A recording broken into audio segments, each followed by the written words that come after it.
تقولها صاد. الله يبشرك بالخير. اي يا اخوي هذا الاخبار اللي تفرح الواحد. اسمع انا متعب تاكيد، اما الحق نواف اذا طلعت اكلمك زاحلك. العلم ويش؟ ابوك الله بكره طالع من السجن يا عيال. كفو الله يبشرك بالخير. طالع من ايش يا ابو خليف؟ اجل بينا نحتفل به يا عيال.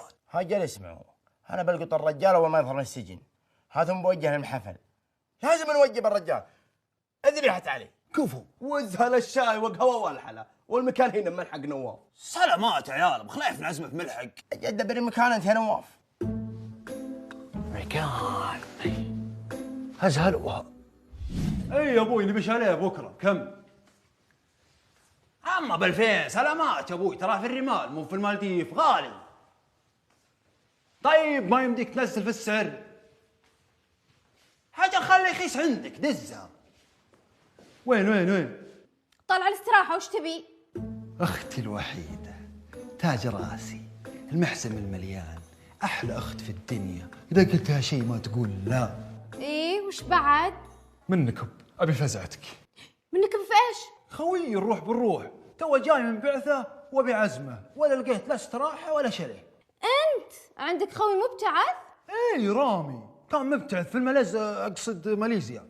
جاء من بعثه ماليزيا ووعدته بعزيمه وتورط. فلوس؟ ما في. ما ابي فلوس، ابي استراحتكم بكره بس. استراحتنا؟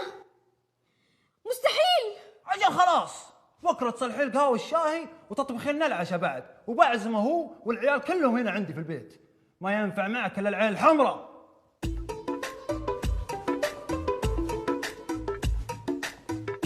4 يا عيال. 4 شكوش قمت زابلا. لا يا ابوي انا مع ياسر سري لك. لا تكفى وفرت علي يا الغشيم.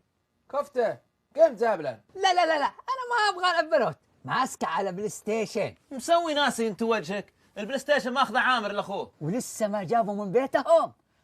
وليه ما يشتري له واحد جديد وفكنا منه؟ رفيزنا يفداها بلاي ستيشن واستراحه كله.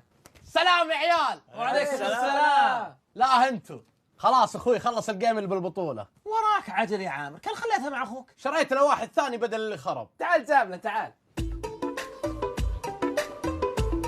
بنات، نواف قال لي خويه رامي جاي من الابتعاث ويبي يسوي له عزيمه باستراحتنا بكره. عاد قلت له ما اقدر اوافق لين اشاور البنات. بعيدة عن الاستراحة، الحين بتقنعيني ان اخوك نواف عنده خوي اسمه رامي وجاي من الابتعاث؟ ليه اخوي طايح من عينك لهالدرجه؟ والله معلش يا مي، حتى انا جتني نفس التساؤلات، بس عموما انا بكره ماني موجودة. ولا انا، اخوي وعياله جايين عندنا بكره وانا مشغولة معهم. عادي تصدقين؟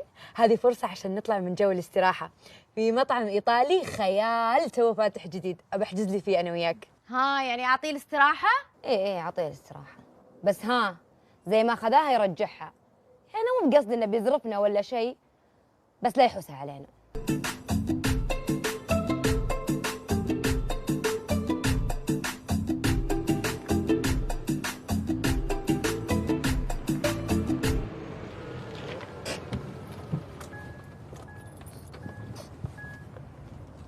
ارحب بالشيخ. ارحب يا كنافه. كنافه شكلك جوعان. انا اسمي كفته. يا رجال كلها وجبات دسمه وندسم وكفو ونعم بعد. بس تدري عاد يا كفته، في خاطري شيء ابغى اقوله لك. يا اخي ايش حادك على ذولي يا اخي؟ ترى كنت جامد، اطلق واحد فيهم. تبيها من الاخير؟ يا اخي تراك كثير عليهم. عارف، بس ما لقيت غيرهم. ايش اسوي؟ مشي. وليه تمشي؟ والله انا ودي بخوي مثلك. يا اخي يكفي انك دندون وشي قردي وراعي فزعات. مو عرفك اني راعي فزعات؟ الحين اثبت لك. كفت عني طالبك افزع معي، ناقصني زمزمية شاهي وقهوة اليوم بس وارجعها لك. بس زمزميات؟ ابشر ما وانا بالكفاتي. شفت؟ انت بنفسك اثبتت لي انك كفو ودندون وراعي فزعات. حي والله عينك. تعال ورايا. يلا.